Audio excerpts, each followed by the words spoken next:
L'histoire du monstre marin Adong Kappa. Kappa ou Adong est aussi grand qu'un enfant de 5 à 6 ans, mais c'est le monstre marin le plus effrayant du Japon. Le kappa peut être trouvé dans les rivières, les ruisseaux, les puits et les marécages à travers tout le Japon. Le kappa est un monstre marin décrit comme une créature de la taille d'un enfant de 4 ou 5 ans, pesant environ 10 pouces. 20 kg, forme semblable à celle d'un chimpanzé. Tête hirsute, nez long et crochu, bouche en bec de corbeau, visage et yeux ronds, barbe brune sous le menton, peau bleu-gris pouvant changer de couleur selon l'environnement. Les mains et les pieds ont 5 doigts et sont palmés.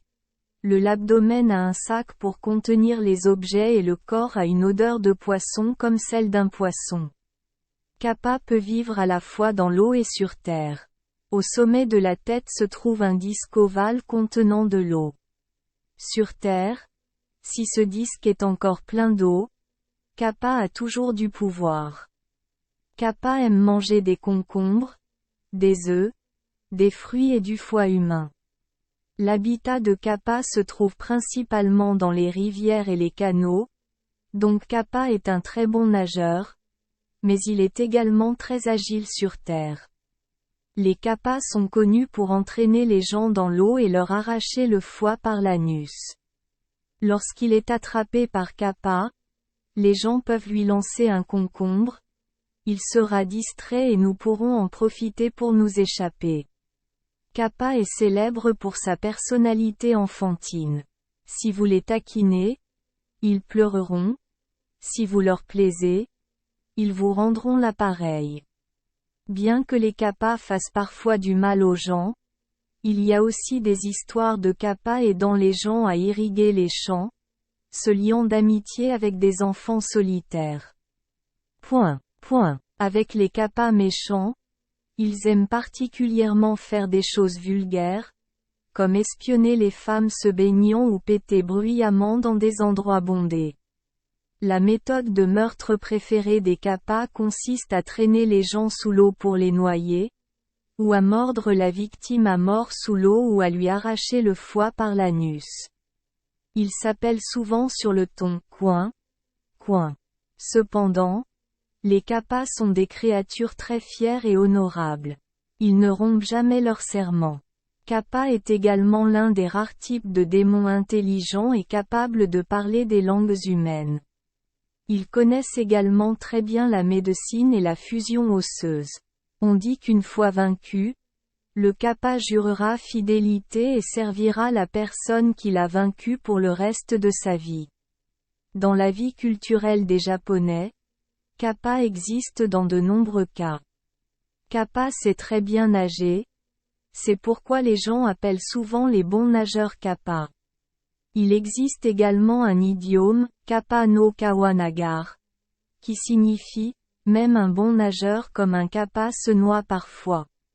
Parce que les kappas aiment manger des concombres, aujourd'hui, les enfants des zones rurales japonaises jettent souvent des concombres dans la rivière avant de nager dans la rivière en guise d'offrande pour faire plaisir aux kappas, afin d'éviter d'être taquinés par eux. Dans la cuisine japonaise, il existe un plat de sushi roulé au concombre appelé kappa maki. La coiffure, au kappa, est une coiffure au Japon car elle ressemble aux cheveux en désordre de l'espèce kappa. Kappa est également un personnage populaire dans de nombreuses bandes dessinées, emaki, nouvelles et dessins animés. Japonais. Les visiteurs du Japon peuvent ajouter la chasse au kappa à leur programme touristique en se rendant dans la région de Mito ou en nageant dans la rivière Oise, près de Nagoya. Et notamment, Kappa est le personnage principal de l'excellent roman satirique nommé Kappa de l'écrivain japonais Akutagawa Ryunosuke, 1892-1927. Dans l'histoire Journey to the West, version japonaise, le personnage Satang est un kappa. Merci les enfants d'Esperluette Croisillon 39. Avoir écouté des contes de fées au jour Esperluette Croisillon 39. 8. Espérons que les histoires apporteront aux enfants des moments heureux et significatifs.